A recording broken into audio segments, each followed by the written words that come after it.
এটা দেখেন বাংলাদেশ কিন্তু একটা সময় এমনও টেস্ট খেলেছে যেখানে 11-এর মধ্যে কোনো পেসারই ছিল না, 4 জন স্পিনার নিয়ে টেস্ট খেলেছে।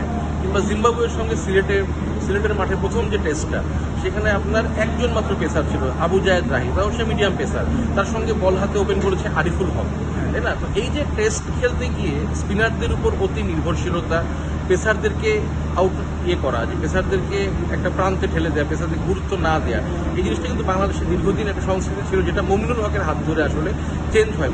মমিনুল হক কিন্তু এসে তখন মানে টেস্ট 11-এ 2 জন করে অ্যাটলিস্ট পেসার রাখার একটা যে মানে এই প্র্যাকটিসটা ওনার হাত দিয়ে শুরু হয়। তার আগে কিন্তু স্পেশালি সাকিব আল হাসান যখন ক্যাপ্টেন ছিলেন, তখন কিন্তু আমরা দেখেছি যে পেসারদেরকে মানে খুব একটা গুরুত্বই দিতেন না 11-এ, বিশেষ করে হোমে যে টেস্ট সিরিজগুলো খেলা হতো।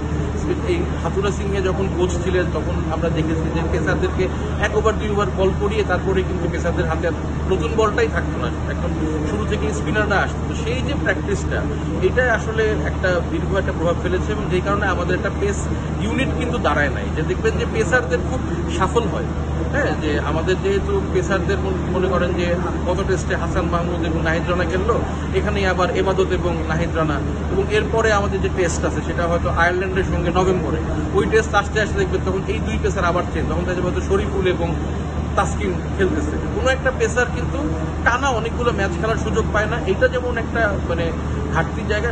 একই রকমভাবে যে বাংলাদেশের টেস্ট টিমে পেসারদের গুরুত্বটাও একসময় কম ছিল। টেস্টের new ball is an advantage, যে আপনার নিউ বলটাকে ইউজ করা, এই জিনিসটাকে অ্যাডভান্টেজটাকে নেওয়ার ব্যাপারে বাংলাদেশ অনেকদিন এই ব্যাপারটা থেকে একটু অ্যালুজ ছিল। এই কারণেই বাংলাদেশের মনে হয় যে আপনার যে টেস্ট পেসারদের পারফরমেন্স এখনও মাশরাফি হাইয়েস্ট উইকেট টেকার, কারণ আর উইকেট নিতে গেলে তো আপনাকে টেস্টগুলো খেলতে হবে, সেই খেলতেও পারতেছে না। আবার টেস্ট খেলতে দেখা যায় যে বলও সেরকম ওভার মানে তাদেরকে ক্যাপ্টেনও ট্রাস্ট করে না, এতগুলো ওভার থেকে যে বলও করে না যে উইকেটগুলো পাবে। এই কারণেই এখনও মানে মাশরাফি হাইয়েস্ট উইকেট টেকার রয়ে গেছে।